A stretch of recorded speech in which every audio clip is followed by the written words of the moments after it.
You'll remember that things got so bad in some Ontario long-term care homes that the Canadian military was called in, which is a remarkable and terrible thing. And the things that they found were awful.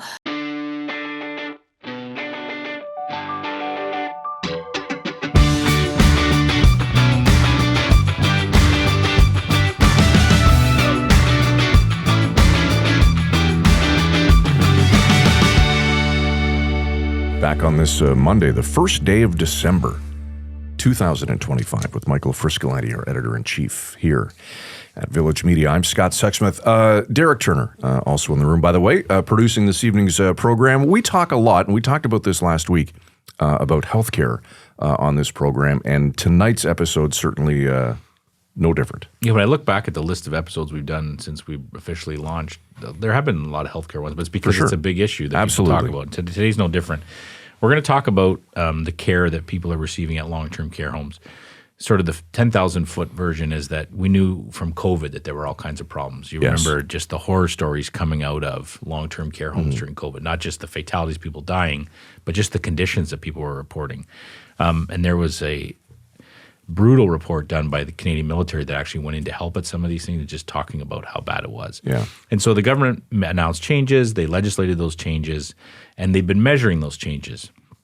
And they all deal with kind of the amount of hands-on care that a patient is getting throughout the day. And we're going to talk to Jessica Smith-Cross, who's our editor-in-chief at the Trillium, our bureau at Queen's Park, because they're not busy enough with the stuff they've been doing with the Skills Development Fund, all their great reporting on that. But Jess dug up some data that took more than a year to get this data via Freedom of Information, just about how nursing homes are measuring up to the new rules that are in place. Yeah. And it's fascinating. I don't want to spoil it because I want to let her unveil it, but it's fascinating, and it's scary at the same time. If the COVID-19 pandemic revealed anything, it's that the province's long-term care homes needed a major overhaul, with staffing levels at the top of the list. The Ford government made some big promises, and years later, we have a better idea of how one of those promises is panning out. Joining us tonight to explain all the details is Jessica Smith-Cross, our editor-in-chief at the Trillium, our bureau at Queen's Park. Jess, always a pleasure. Hi, guys. Always good to see you. Okay, Jess, you just published yet another excellent piece of investigative journalism that took many months and likely lots of patience too to put together. It's all about the amount of hands-on care that patients are receiving in long-term care homes across the province. Now, we want to dig into all the details that you've uncovered, but let's begin with some background here. During COVID, the province learned a hard lesson about long-term care homes. What was it? Staffing matters, and it matters a lot. So when COVID started going through long-term care homes, some homes, it was hard. It was hard on all of the people who lived there and all the people who worked there, but some homes managed it better than others.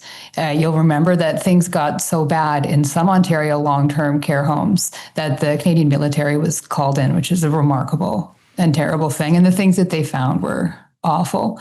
The fallout of that is still going on. There are court cases across the province related to some of the experiences that happened.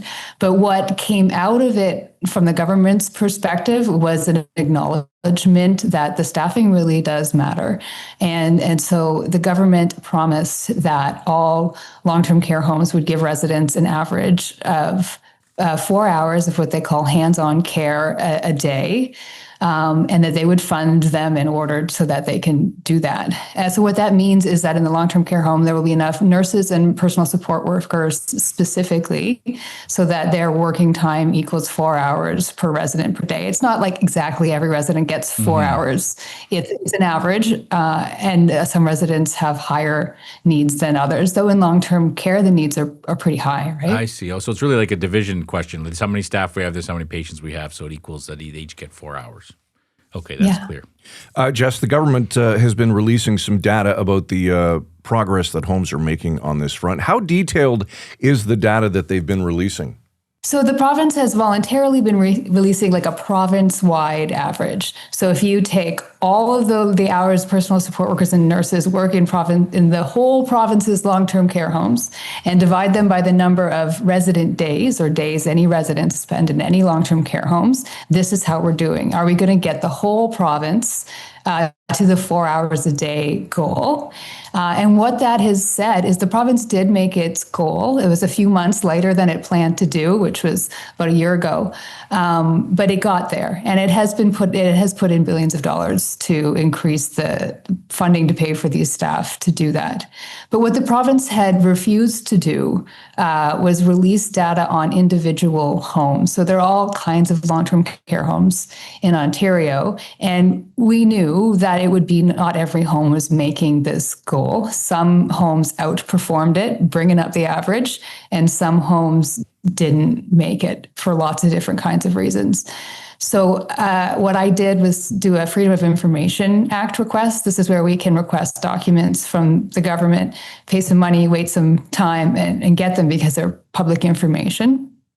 And this data that I got was the home by home breakdown, how many nurse and personal support worker hours each quarter, so quarter of a year, and then how many resident hours. And you can do the math and see who's doing what. That data was for the 2023-2024 fiscal year. Mm-hmm. We work on like a April to March calendar in government. And why that is because it took about a year and a half to get these documents from the government through the FOI process. And that's what's in the story we're talking about today. Well, I was going to say it definitely took a lot longer than for you to explain what you requested. It took months and months to get it. And in fact, I believe the Information Commissioner actually had to get involved at some point. Before we get into details, let's talk about that because I don't think a lot of people understand how hard it is to wrestle this information out of the government sometimes. So you put in the request.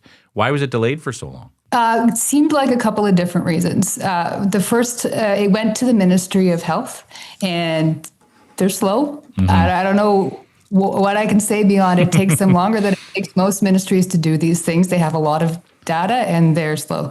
But the province had also spun up its own independent Ministry of Long-Term Care separately from the Ministry of Health. And during this year, in which I was more than a year that I was waiting for these documents, they got their own FOI department.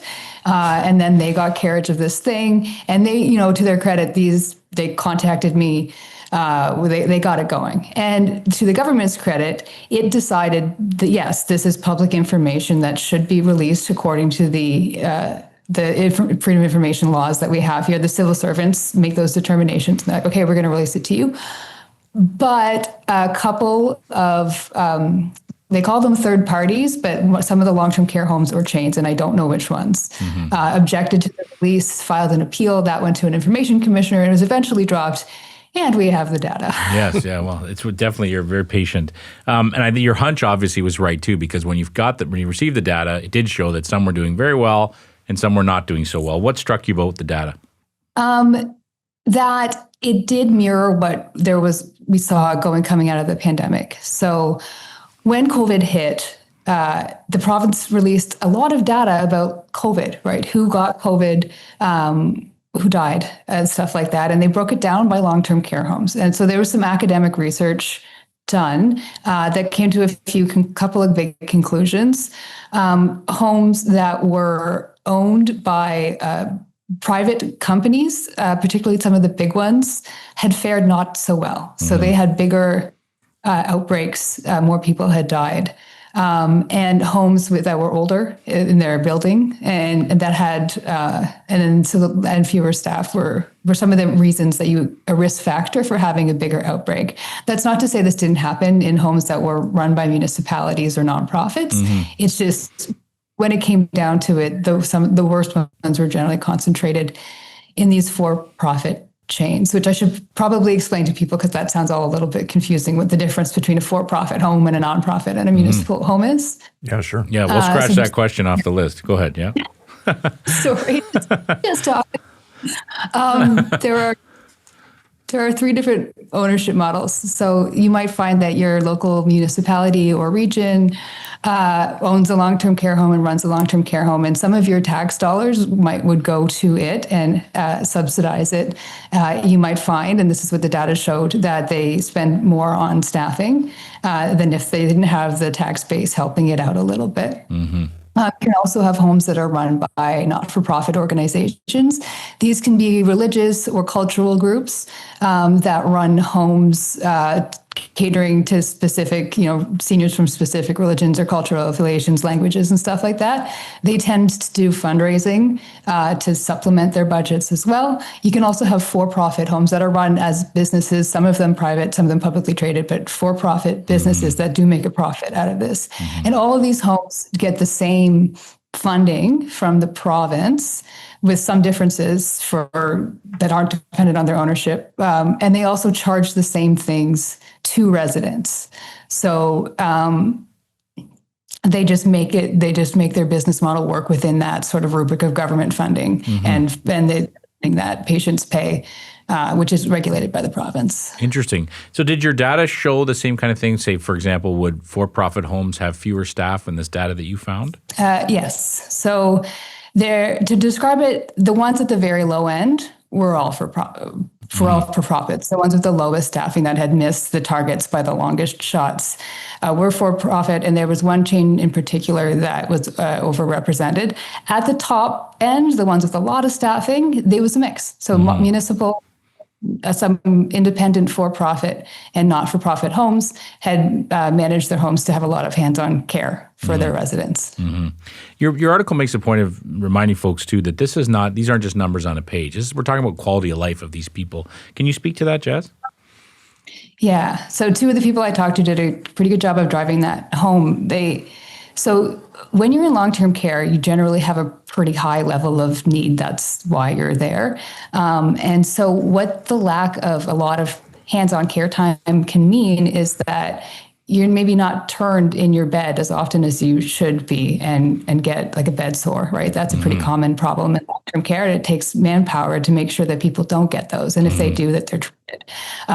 They can mean more falls, right? You need help to get around. If there's no help, you have more risk of a fall, or a transfer from a bed to a wheelchair could go wrong, stuff like that.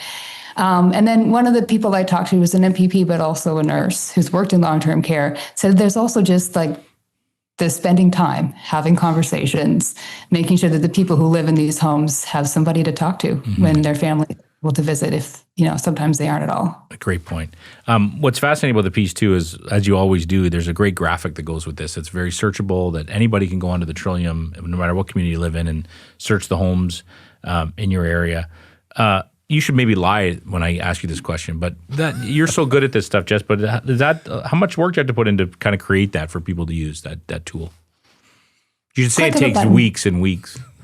No, it's not a click of a button. It was a bit of math, a bit of spreadsheeting, many hours of spreadsheeting to make sure that the data that comes from the ministry is analyzed and cleaned up. For example, we have different quarters of data, and they're going to spell the name of the same long-term care home differently for some reason in 3 different quarters. So cleaning that up to match. So it creates this thing in the story where you can go in and type in the name of a long-term care home that you're interested in, and then you can find the data that we have, whether they were below or above target. Jess, what's the reaction been to the story? Pretty strong. It's been one that people have read a lot, and I've heard from all sorts of people. I've got a couple of people who've worked in long-term care who want to tell me what they experienced in the not so good things they experienced as people who at work are working in long-term care. I've also had a long-term care home come up, say, like, I want to show you what success looks like. And they've invited me to come visit their home, and I'm going to do that in a couple of weeks to see if things going well. I also heard from, a person who's like, I'm going to need long-term care home at some point, probably. How do I find the right one? Some questions about that. All sorts of responses. Well, that's great. And that tool definitely helps people. Just if they're thinking about if that's one of the things, the stats they want to look for, it's available. 'Cause there's not a lot of information like that. The big question for me, Jess, is, it took you 18 months to get it. Is the government committing to saying, we're just going to give you this data, we're going to release this data on a regular basis now that we know it exists? No, I have done a request for the following data and more up to date, and I hope that it comes quicker this time. Yeah, maybe it shouldn't. I mean, you've kind of paved the way for it to happen. I do want to point out that this all happened in the midst of all the amazing reporting you and your team have been doing on the Skills Development Fund. So in the middle of all the big scoops you're getting, all of a sudden this great deeper dive investigative piece lands as well. So first of all, kudos for that, to be able to juggle all that. I do want to ask you, you were on the show a couple weeks ago talking about the crowdfunding campaign that we've launched, raising funds to help with the cost of some of the FOI requests related to the Skills Development Fund. Can you give us a quick update on how that's going and what the reaction's been around Queen's Park? Yeah, we surpassed what we called the first tier goal. So we sort of set a couple of goals for ourselves, raise the money we need to get all of these freedom of information requests paid for. All these have to do with this ongoing training fund controversy where I won't go into the whole thing now, but we did some requests for documents that are going to be pretty expensive to get. So we're asking people to help pay for it. And if we hit that goal, we're gonna publish these documents publicly, and we're gonna make sure that our stories that we write about them are on paywalls for everybody to read. So people have been listening. We've raised enough to pass our first tier goal and get this bunch of requests, and we're well on our way to getting towards the second. And I hope that we get there, because these are documents that are, I think, have the possibility to tell us a lot about this sort of scandal that everybody's talking about at Queen's Park right now. Absolutely. We'll be sure to link back to where the people can donate or they can contribute, and also some of the back coverage that explains what it is that we're doing. All right. Anything else, Jess, you guys are working on that we should know about? Oh, always, There's a committee hearing going on right now. We've got this government's taken over school boards. We've got stuff on the go. That's right. We shouldn't keep you any longer, Jess. Never a dull moment. There she is, Jessica Smith-Cross, our editor-in-chief at the Trillium. Thanks as always, Jess. Thanks, guys. If I ever need help with my Excel spreadsheets, I think Jess is the one I'll be reaching out to. I'm really giving you inside baseball, but she teaches other journalists how to do what she does, and she's great at it. Yep. Having that conversation, it brought me back. She mentioned the military going into the homes during COVID. Right. Do you remember that? I do remember that. They were writing reports to their superiors as if they were on the front lines of Kandahar. Yes. They were also released under freedom of information, and they were just. You couldn't even believe what you were reading, that this was Canada, this was Ontario, the conditions they were describing in these homes. And it kind of left the government with no choice but to act. As Jess pointed out, overall, on average, the numbers are getting better in terms of, right? But as you know, just a smart decision to go and ask for the specific data, because it shows that although some might be doing really well, there's a whole bunch that aren't doing very well. And I can tell you, you should check out this story. We'll put the link in our write-up here. Sure. Just for the database alone. Go in there. Wherever you live in Ontario, you can search for the local homes in your community, and you can see where they measure up. And I'm sure, we might have, you have parents and you have your parents in these homes, your relatives, people you love, or people you're thinking about a loved one having to go to these homes. It's a great tool. There's, it's just another piece of the research you should be doing. And we will also link to the crowdfunding page so that you can check that out. Absolutely. And if you feel like helping us out, that would be terrific. All right, that's it for us tonight. Closer look at villagemedia.ca. Tonight's program, as always, produced by Derek Turner. For Michael Friscalanti, our editor-in-chief here at Village Media, I'm Scott Sexsmith. Appreciate your time tonight. We'll see you tomorrow night at 7 right here on Closer Look. Frisco and Scott's Wardrobe provided in part by Moores, Sault Ste. Marie.